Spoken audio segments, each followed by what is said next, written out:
Michael Coellar e Matias Rojas no Corinthians. Vídeo de hoje do canal do Nicola fala sobre o possível pacotão de reforços do Timão para metade do ano e te atualiza também sobre as negociações entre São Paulo e Marinho em que pé estão. Bora falar sobre o Palmeiras que recebeu a visita de Gustavo Scarpa nessa segunda-feira. Tem alguma chance de o meia voltar ao Verdão? Te atualizo também sobre o Flamengo, com o De La Cruz mais perto de virar reforço rubro-negro. Tem as últimas do mercado, bastidores, finanças e muito mais.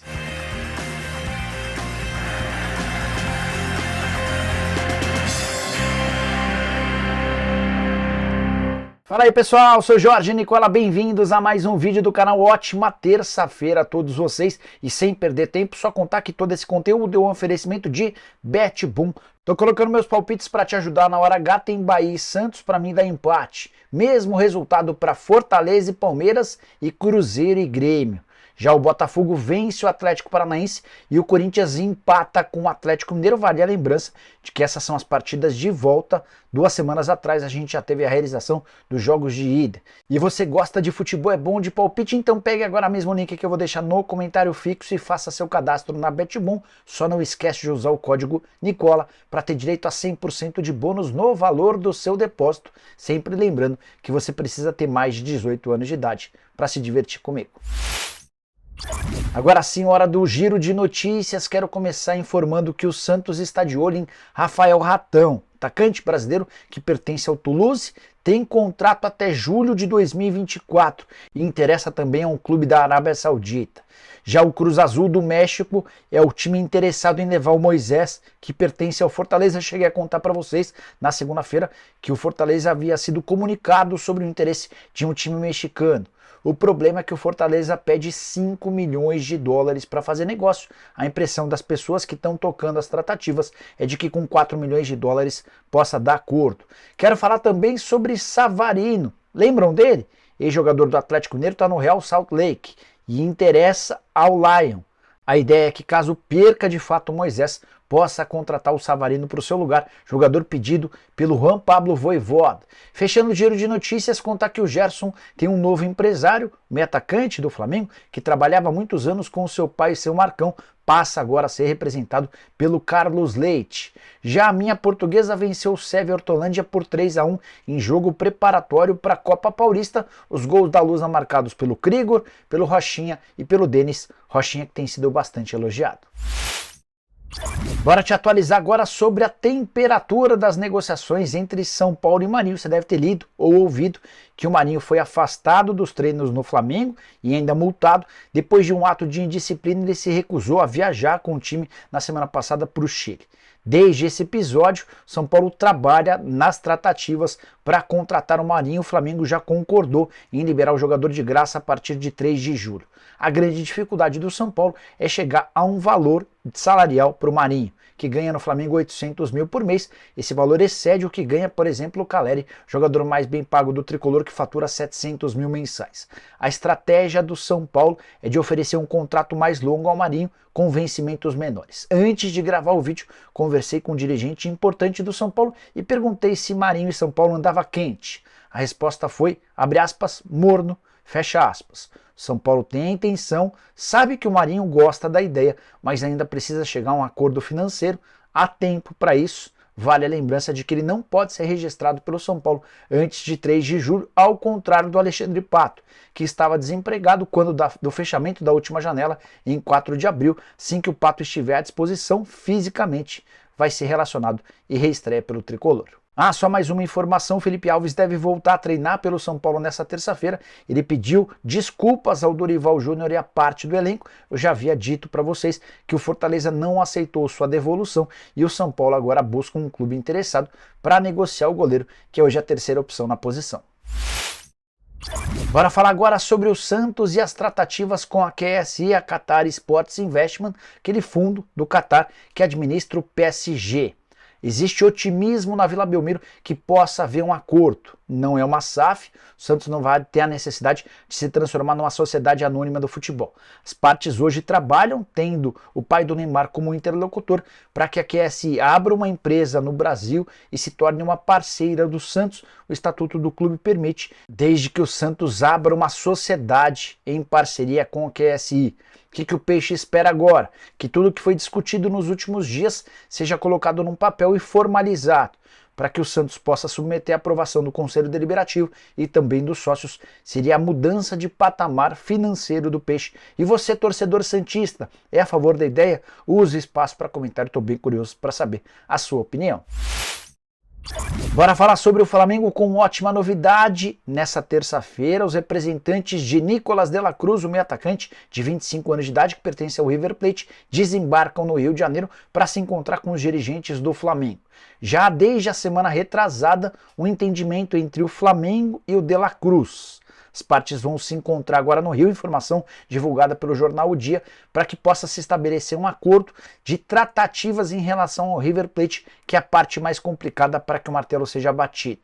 O River tem insistido em cifras consideradas altas, tanto pelo de la Cruz quanto pelo Flamengo. Vale a lembrança de que o clube argentino é dono de 50% dos direitos econômicos, os outros 50% seguem vinculados ao Liverpool do Uruguai, que foi o clube que o formou. O de la Cruz renovou recentemente o contrato, que só se encerra em dezembro de 2025. A tendência é que haja negócio por cifras superiores aos 10 milhões de dólares investidos em Luiz Araújo, o segundo reforço oficial do Flamengo para a metade do ano. O primeiro havia sido o goleiro Rossi.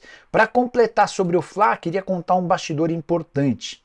Tá rolando um racha, não declarado, não público, mas velado entre atletas do Flamengo. O vestiário está dividido entre jogadores que são aliados ao Gabigol e jogadores aliados ao Davi Luiz.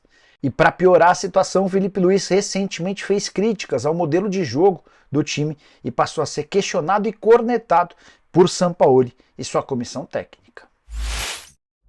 E vem do México a informação de que o Atlético Mineiro pode vender nos próximos dias o zagueiro Nathan Silva, bastante contestado pelo torcedor, embora tenha sido titular nas últimas rodadas com Eduardo Cudê. O interessado é o Pumas do México, que está disposto a contratá-lo por uma indicação de Turco Mohamed. Você vai lembrar que o treinador argentino, que já passou pelo Galo, gosta do futebol do Nathan Silva e o indicou para que o Pumas pudesse contratá-lo. O Atlético disse que topa fazer negócio, mas estabeleceu como valor de negociação 3 milhões de euros, ou um pouco mais de 17 milhões de reais. Ainda não há proposta oficial do Pumas em relação às cifras. Vou acompanhar essa história de perto para trazer novidades para vocês.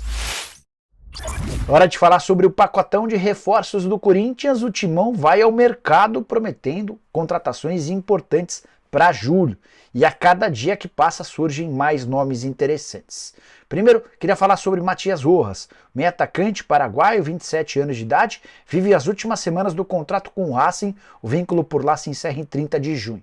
O Corinthians fez proposta oficial de 4 temporadas e isso acabou agradando ao Matias Rojas. César Luiz Merlo, jornalista argentino, assegura que o Timão está perto de fechar com o Matias Rojas. O anúncio pode acontecer ainda nessa semana. Seria o camisa 10 para revezar com o Renato Augusto ou até para atuar ao lado do camisa 8. Mas não deve parar por aí. Já havia contado para vocês na semana passada que o Cuéllar interessa ao Corinthians. Essa informação me foi passada por uma pessoa do Internacional. O Inter é quem namora há mais tempo a possibilidade da contratação do Cuéllar. O Inter e o Vasco haviam sido avisados pelo representante do Cuéllar que o Timão também estava no páreo.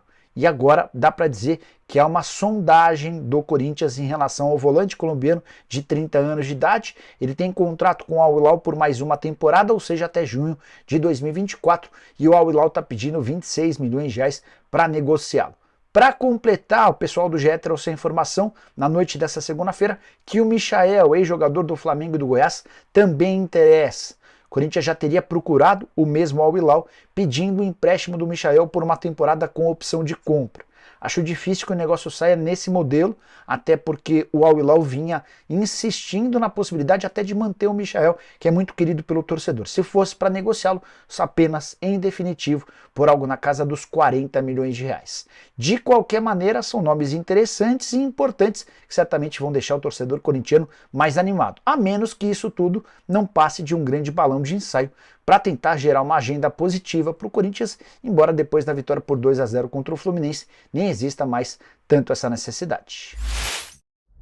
Bora falar agora sobre Gustavo Scarpa, que voltou ao Palmeiras. Mas calma, torcedor alviverde. Ele teve nessa segunda-feira na academia de futebol, o centro de treinamento do Palmeiras, apenas para visitar os ex-companheiros. Você vai lembrar que o Scarpa deixou o Verdão em dezembro, no fim do contrato, e assinou um vínculo com o Nottingham Forest da Inglaterra até junho de 2026. Ele tem mais 3 anos de contrato por lá. Não foi a primeira temporada dos sonhos. Ele chega na metade do ano, com metade do campeonato já percorrido, e para piorar ainda teve uma lesão que atrapalhou bastante. Foram só 10 partidas disputadas, várias delas como titular. Não entra em campo desde 4 de abril. De qualquer forma, o Scarpa voltou ao Brasil e foi visitar os amigos, bastante feliz pela permanência do Nottingham Forest na primeira divisão. Quando ele e o Danilo se apresentaram, o time era seríssimo candidato ao rebaixamento para a Série B, ou a Championship, como é mais conhecido o torneio. Existe alguma chance de o Scarpa voltar ao Palmeiras? Nesse momento, nenhuma.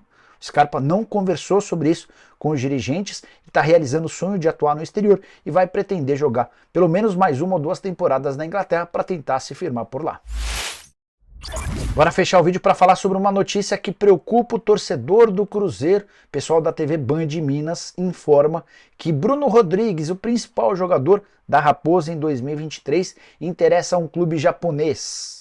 Inclusive, o pessoal informa que houve uma reunião na última terça-feira com o staff do jogador. O nome desse time japonês não foi revelado, mas existe a possibilidade de uma proposta forte na metade do ano.